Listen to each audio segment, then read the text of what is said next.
Hi, I'm Kathe Bryant. I'm the Director of Quality here at Covington County Hospital. I handle the infection prevention, safety, risk management, employee health, and other quality things. A vaccine is usually a shot. Sometimes it could be given orally or even intranasally, but it is a medication that is given to teach the body how to fight a certain disease. As medicine has advanced over the years, we don't hear about babies dying of polio and whooping cough and those really terrible diseases that used to take a lot of children because now we give vaccines, and those vaccines imitate an infection. And so the body is given a tiny amount of this imitation infection, which teaches the body's T lymphocytes and B lymphocytes how to fight this particular disease that the vaccine is given for.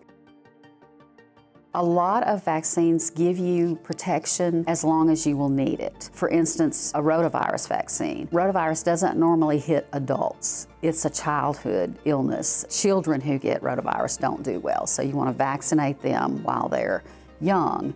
Adults can still get rotavirus, but they can usually overcome it. So we don't recommend a rotavirus booster. But things like hepatitis, that wears off. MMR, they wear off after time, and so you do need boosters for some of these. Again, your provider will know and will recommend what you need to get. A booster is another dose of the medication that is going to help you fight that specific disease. It's a smaller dose, and it just boosts your immune system up and reminds it, hey, you've seen this before, you know how to fight it.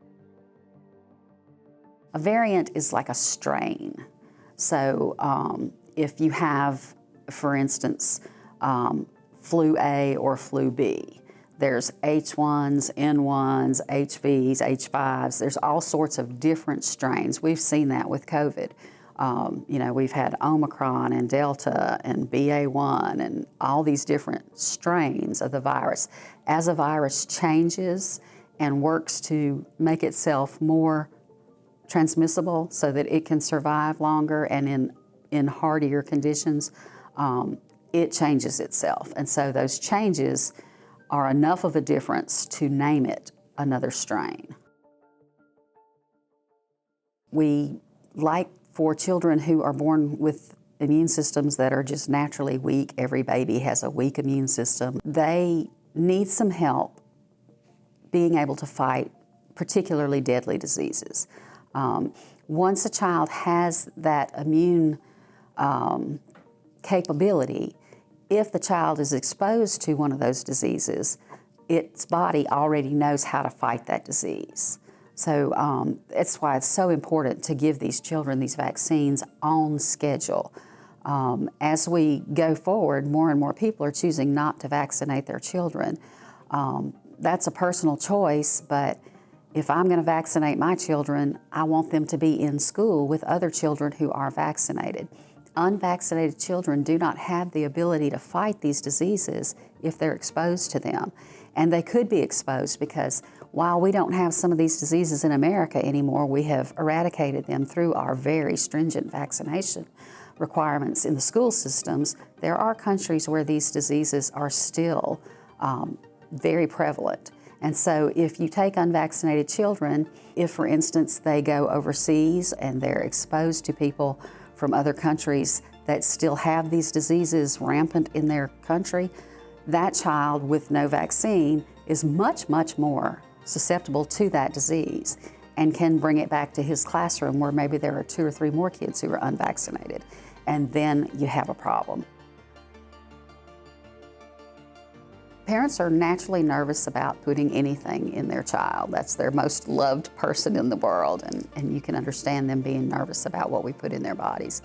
There has been, over the years, a lot of work done in vaccine science, and vaccines today are safer than they have ever been. There were a lot of studies done in response to people being afraid that the MMR vaccine caused autism, and there are no studies that have showed a definitive link at all.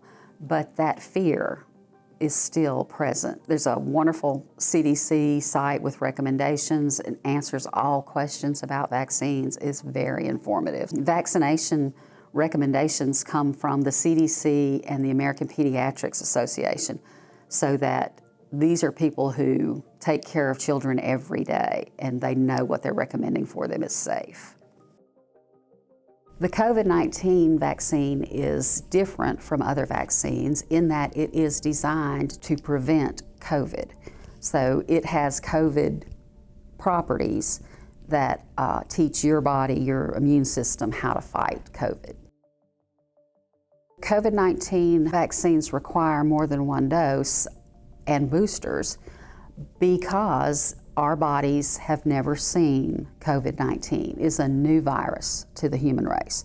So there's no immunity to build on for this virus from other viruses related to it that we have had. So we're really starting from scratch. Our immune systems have to learn from, the very first COVID. So there's nothing that's taught our bodies how to fight this. We start from scratch, we dose it up a little, and then we boost it to keep that immune system awake and paying attention. The best way to protect yourself against COVID variants is still the things that we've been doing from the beginning, and that is wearing a mask, washing your hands, staying away from people in big crowds. When the COVID numbers are up in your community, wear your mask to the grocery store, and when you go to other close places, get vaccinated. Stay home if you're sick. Watch and see if you have fever. Protect the loved ones around you. Get them vaccinated. All of Covington County Hospital's clinics provide vaccines. The hospital itself can provide a tetanus vaccine if you come into the emergency room and have an injury and you need a tetanus shot. If you're an inpatient, you can get a flu shot, a COVID shot, or a pneumonia shot. Pretty much those are the only vaccines we give in the hospital, but the other clinics will provide vaccines based on the CDC's recommended schedule of when you need a vaccine.